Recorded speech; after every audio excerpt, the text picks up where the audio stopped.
On dit toujours qu'il ne faut jamais provoquer la femme de Jason. Mais ce petit voyou, s'il a osé gifler sa copine, dès le lendemain, il débarque avec sa chérie pour retrouver ce type. Sauf que le voyou, entouré de sa bande, se croyait intouchable. Jason, lui, n'a pas perdu de temps. 2-3 coups bien placés et le voyou était déjà sonné. Les autres ont voulu s'en mêler, mais aucun n'a réussi à toucher, ne serait-ce qu'un cheveu de Jason. Ensuite, Jason ramasse un ballon de basket, le plaque violemment contre la poitrine du voyou, sort un couteau et perce le ballon d'un coup sec, puis il le prévient calmement. La prochaine fois que quelque chose se dégonfle, ce ne sera pas le ballon. Et pourtant, malgré son côté redoutable, Jason n'est que le numéro 2 de l'équipe, car leur chef, c'est tout simplement Rambo, la légende vivante, le roi des opérations solo au Vietnam. Ensemble, ils forment une équipe prête à tout. Cette fois, une bande de pirates a pris le contrôle d'un cargo et a capturé tout l'équipage. Juste au moment où leur chef s'apprête à décapiter un otage, un sac tombe du ciel. Immédiatement, une pluie d'armes se pointe sur eux. Rambo leur annonce que le sac contient 3 millions et leur demande de relâcher les otages. Mais les pirates changent soudain leurs exigences. Maintenant, ils veulent 5 millions. Erreur fatale. Ghana, le colérique de l'équipe, explose de rage. Un seul tir de lance-roquette et le chef pirate est littéralement coupé en deux. La bataille éclate aussitôt. Les mercenaires, lancement des fumigènes, éteignent toutes les lumières, puis mettent leurs lunettes à vision nocturne. En 2 minutes, les pirates, complètement aveugles, sont presque tous éliminés. Ensuite, l'équipe descend dans la cale. Les derniers pirates ont encore l'audace de réclamer de l'argent, mais une seconde plus tard, leur problème est réglé. Alors que tout semble terminé, Ghana a envie de jouer les vicieux. Il veut pendre les survivants. Rambo lui rappelle que ce n'est pas dans les règles. Jason non plus n'apprécie pas. Alors il monte discrètement à l'étage et tente de l'arrêter. Mais la différence de force est trop grande. Ghana le plaque au sol, sans effort, et sort un couteau. Heureusement, Rambo arrive pile à temps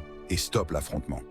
Pour lui, le caractère explosif de Ghana finira par mettre tout le groupe en danger. Il n'a donc pas le choix. Il l'exclut de l'équipe. Peu après, Rambo reçoit une nouvelle mission. Un homme chauve lui demande d'aller sur une petite île pour éliminer un chef de guerre local. Rambo accepte sans hésiter et embarque Jason avec lui pour aller reconnaître les lieux. Dragon et Jason se font passer pour de simples touristes pour passer la sécurité et rejoindre leur informatrice. Un groupe de soldats surgit et se montre extrêmement violent. Jason filme rapidement la scène, tandis qu'un homme en costume attire aussitôt l'attention de Dragon. Ils se rendent ensuite au point de rendez-vous et retrouvent Xiao Mei, leur contact.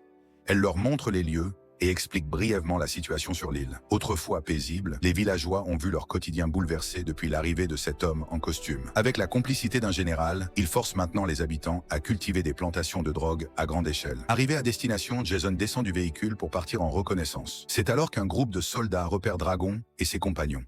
Xiao Mei demande à Dragon de ne rien dire et prend les choses en main. Au fil de la discussion, ils apprennent qu'elle est en réalité la fille du général. Opposée aux agissements de son père, elle a décidé de fuir. Alors que les soldats s'apprêtent à l'emmener de force, Guoda surgit juste à temps et Dragon profite de la confusion pour désarmer un soldat et riposter. Informé de l'incident, l'homme en costume envoie immédiatement des renforts. Dragon, Jason et Xiao Mei se précipitent en voiture vers le port. Mais au dernier moment, Xiao Mei choisit de rester pour protéger son père. Il démarre l'avion sur le champ. Dragon neutralise 2 soldats, mais un plus gros groupe arrive en renfort. Il court vers l'avion et parvient à s'agripper au moment même où il décolle, réussissant à entrer juste à temps. Mais il ne compte pas fuir. Ils font demi-tour et foncent vers le port. Jason sort par l'avant de l'appareil et commence à mitrailler les troupes, provoquant un véritable carnage. Dragon déverse alors des litres d'essence et Jason tire une fusée éclairante. Le port explose dans un fracas monumental. Au même moment, Xiao Mei est capturée par le général, qui tente de la faire parler, mais elle reste silencieuse. Comprenant qu'elle court un grave danger, Dragon décide d'aller la sauver seule.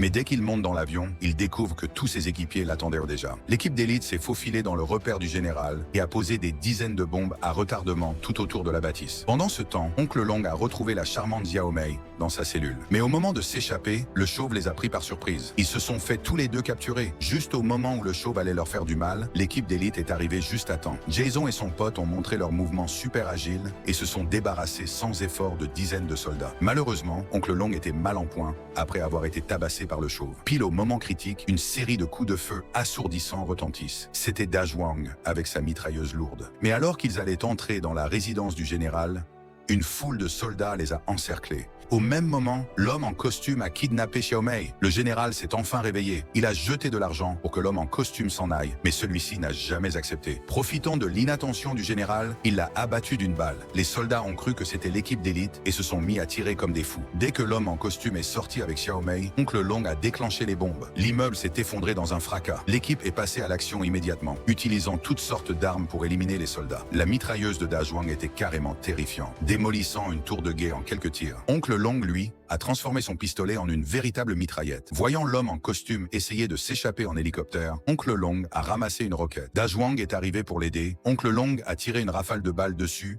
la faisant exploser. L'hélicoptère a été pulvérisé. Oncle Long a retrouvé l'homme en costume dans un endroit dégagé. Face à la menace, il a dû lâcher son pistolet. L'autre lui a tiré dessus. Oncle Long a ramassé son arme et a riposté. Un couteau de combat a volé. C'était Jason, venu en renfort. À la fin du film, Oncle Long a donné une grosse somme d'argent à Xiaomei pour qu'elle reconstruise l'île. Ghana a aussi changé son caractère impulsif et l'équipe d'élite l'a réintégré avec joie.